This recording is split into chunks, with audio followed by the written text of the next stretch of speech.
Welcome back, good friends. Here's an interesting line from a world scripture. We all know how famous the 23rd Psalm is. I think we all could probably recite that, even if you're not of that particular religious ilk, or at least certain lines from it. But here it says, here's the 24th Psalm. It's not so famous little brother.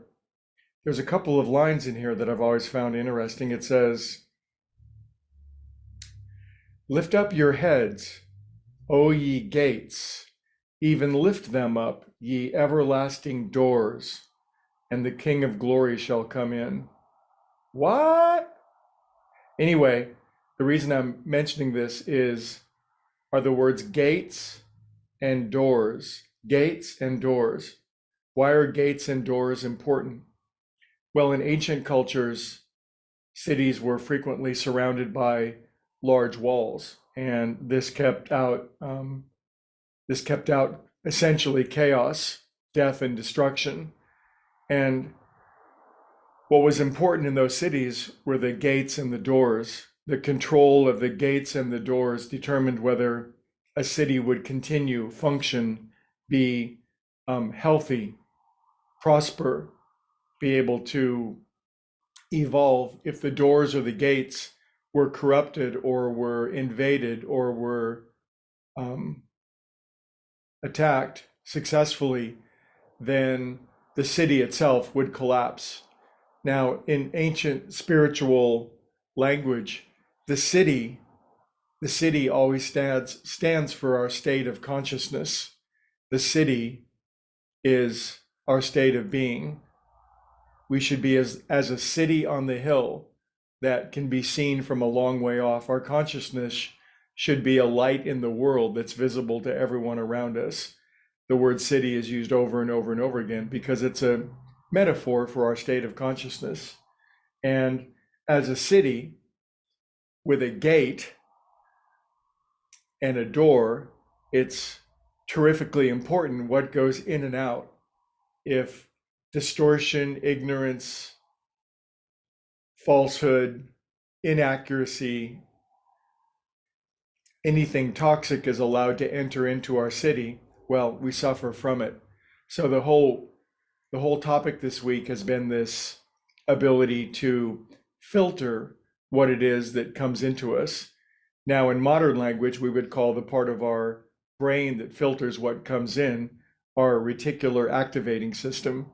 It's a little spot at the base of our brain that neuroanatomists say takes an infinite amount of available input and stimulation from the outside world and narrows it down to our own personal worldview. So that's the modern language. I relate more to the old-fashioned language. My brain is a gate or a filter. Now, this week we've talked about dieting and not allowing or consuming what we know not to be good for us. And with that in mind, I've got a brief little story. And the other day, the piano tuner came over and he was tuning my piano, and he looked exactly like a piano tuner, whatever that looks like. He was wearing a bow tie. Anyway, he was tuning my piano, and as he was tuning it and striking the keys loudly, my drum set, which is 12 feet away, began to vibrate along with the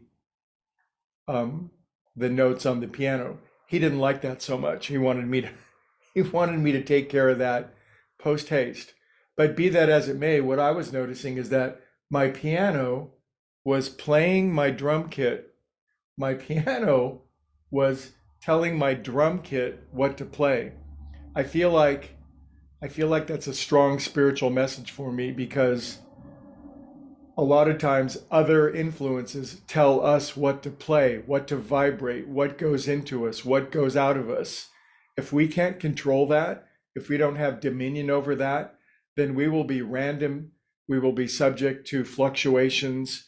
We'll never be truly powerful. We'll never really achieve what we're capable of achieving if we play our own drum kit. We've got to make the vibrations and the sounds that are positive, healthy, constructive for ourselves. And we simply must, or ought to, discontinue consuming or participating in ways of thinking or the consumption of ideas that aren't good for us. And each and every one of us has this duty. Otherwise, something outside of us will play us, will get played. So I hope the topic has been interesting for you, provocative. It's allowed you to stimulated to think about what it is that you entertain, what you harbor inside of your own self, and what can be cleaned out. Because I certainly have been thinking about it all week long, and I've really begun to pair some things that just don't belong, and we'll all benefit from it. Okay, kids, have a beautiful day, 90 degrees. Get out there and enjoy life and consume things positive. See you.